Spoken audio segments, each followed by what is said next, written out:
Everyone thought this monk could read minds until he revealed his secret. The merchant arrived at the monastery carrying a locked wooden box. He had traveled for 2 days to reach the mountain, not because he wanted wisdom, but because he wanted to prove someone wrong. Once people in the nearby villages had been telling the same story. There was an old monk living above the valley who could supposedly know what a person was thinking before they spoke. Some said he could expose lies. Others claimed he could tell when someone was afraid, jealous, dishonest, or hiding something. A few had gone further. They said he could read minds. The merchant did not believe a word of it. His name was Arun, and he had built his fortune by distrusting people. He distrusted competitors. He distrusted employees. He distrusted anyone who smiled too quickly, agreed too icily, or offered something without asking for anything in return. Arun believed that most people could be understood through one question: what do they want from me? And because that philosophy had helped him become wealthy, he considered himself a very good judge of human nature. So when he heard stories about the monk, he laughed. "A man who reads minds." He shook his head and let him read mine. Before beginning the journey, Arun placed a small silver coin inside a wooden box. He locked it, then he wrapped the box in cloth. He told nobody what was inside. His plan was simple. When he reached the monastery, he would place the box before the monk and ask, "What am I hiding?" If the monk guessed incorrectly, Arun would return to the village and expose the entire story as nonsense. By late afternoon, he finally reached the monastery. It was smaller than he expected. No giant temple, no crowd waiting for miracles. Just stone steps, a wooden roof, prayer flags moving softly in the mountain wind, and an elderly monk sweeping leaves from the courtyard. Arun approached him. "Are you the monk who reads minds?" The old man looked up. "No." Arun paused. "That was easy." The monk continued, sweeping. "But everyone says you know what people are thinking. People say many things." Arun placed the box on a nearby table. "And tell me what's inside this." The monk glanced at the box. "No," Arun smiled. "So you can't." "I didn't say that." "You won't guess because you're afraid of being wrong." The monk stopped, sweeping. The first time he looked directly at Arun. "You traveled 2 days carrying a locked box because you were afraid I might be right?" The smile disappeared from Arun's face. Proves nothing, of course. The monk began sweeping again. Arun folded his arms. "You knew I came to test you. You arrived holding a locked box against your chest, and your first question accused me of reading minds. It was not difficult." Arun remained silent. The monk pointed toward a bench. "You're tired." "How?" "Do you know? You keep shifting your weight away from your left leg." Arun looked down. His ankle had been aching since the climb. He sat. The monk placed the broom against the wall and poured water into 2 cups. Arun watched him carefully. After a while he asked, "What am I thinking now?" The monk handed him a cup. "You want me to guess what is inside the box?" Arun laughed. "Anyone could know that." "Yes." "Then read something harder." The monk sat across from him. "You're wondering whether I've hidden someone nearby who spoke with the villagers before you?" "Arrived." Arun's expression changed. "How did you know that?" "You looked toward the doorway 3 times while asking whether I could read minds." Arun stared at him. The monk took a sip of water. He also don't trust the water. Arun slowly lowered the cup he had not yet touched. "How you watched me drink first."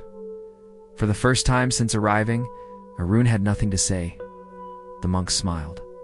"You keep asking me to enter your mind while leaving the doors open." Arun leaned forward. "What does that mean? You believe thoughts are hidden because people cannot hear them?" The monk tapped the table. But thoughts rarely remain inside the head. They move into the eyes, the hands, the voice, the speed of Anne. It's the questions a person avoids, the subjects they return to, the things they protect, the things they attack.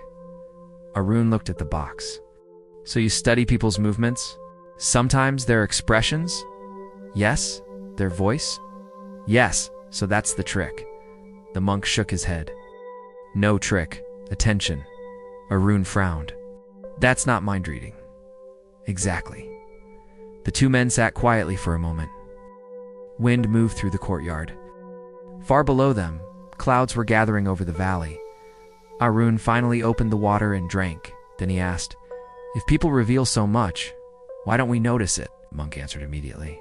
"Because most people do not listen to understand, they listen to respond." That sentence bothered Arun more than he expected, the monk continued. When another person speaks, you are often preparing your defense, remembering your own experience, deciding whether you agree, or wondering what they think of you. You are listening to them through the noise of yourself. Arun looked away. The monk had touched something uncomfortable. Throughout his life, Arun had considered himself observant, but perhaps he had mostly been suspicious. There was a difference. Monk noticed. Do you know why you distrust people? Arun looked back sharply. Now you're pretending to read my mind again. No, you told me yourself. When? Before you sat down.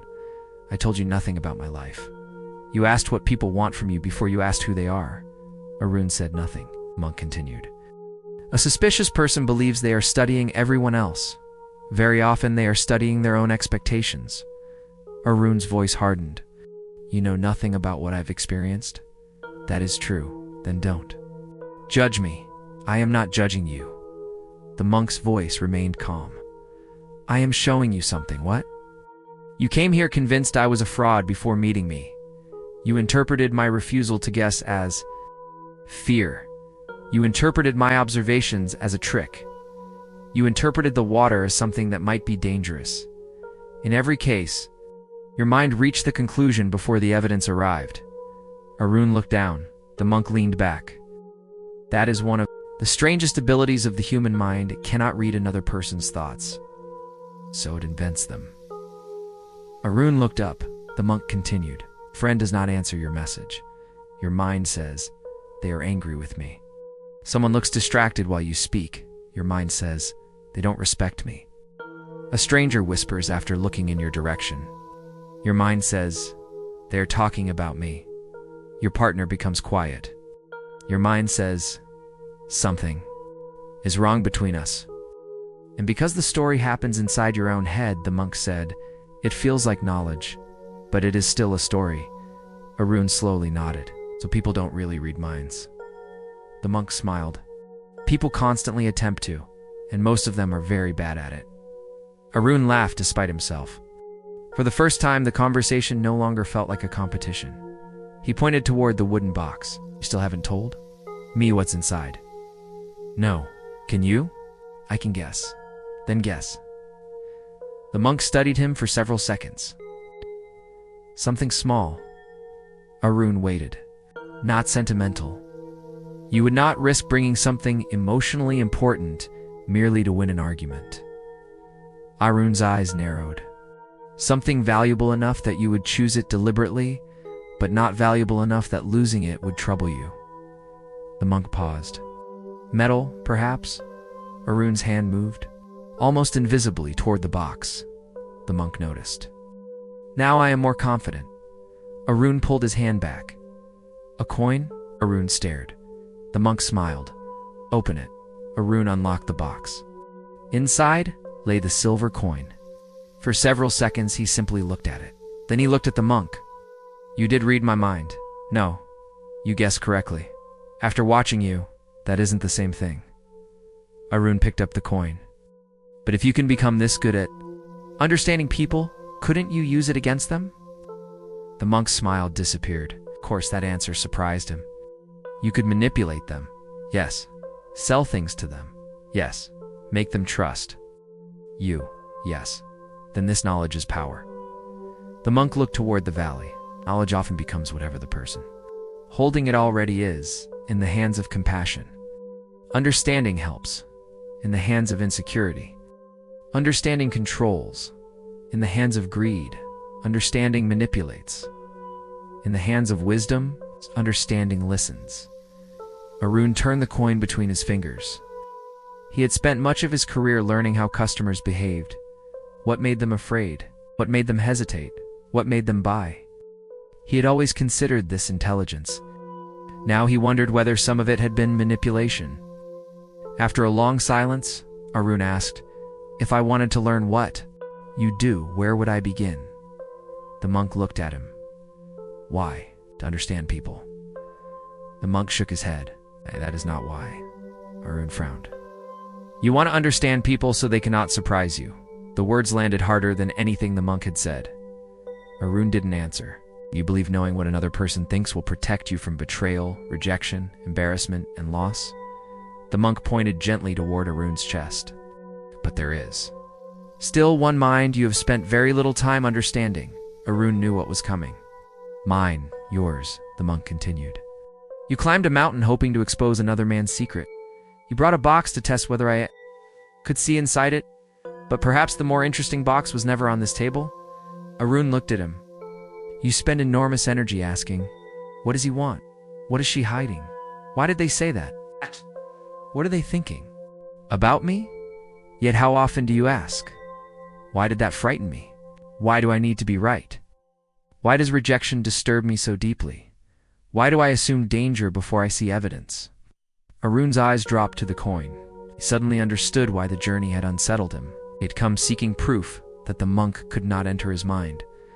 Instead, the monk had shown him how rarely Arun entered his own. The clouds over the valley finally broke, and rain began tapping against the monastery roof. The monk stood. Arun remained seated. Before leaving the courtyard, he asked one final question. So what is the secret to reading people? The monk thought for a moment, then said, stop trying to read their minds. Watch what is actually there. And he disappeared through the doorway. Years later, Arun would still remember those words. Not because they taught him how to know what everyone else was thinking, but because they taught him something far more useful. People reveal themselves slowly, through patterns, through actions, through inconsistencies, through what they repeatedly choose. But the moment we become convinced we already know what another person thinks, observation ends. Assumption begins. And this is where the story becomes relevant to you. Think about the last time someone didn't reply to you, the last time someone seemed distant, the last time someone gave you a strange look. How quickly did your mind create an explanation? Human beings are remarkably sensitive to social signals. We notice tone, facial expression, hesitation, body language, patterns of behavior. Sometimes those observations help us make surprisingly accurate judgments. But accuracy is not certainty. And there is a psychological trap hidden inside the feeling that we just know. Once you form an interpretation, your mind begins searching for evidence that supports it. If you decide someone dislikes you, neutral behavior starts looking hostile.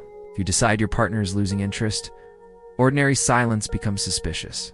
If you decide your colleague is competing with you, every achievement feels like an attack. Your mind stops observing reality, it starts defending its theory.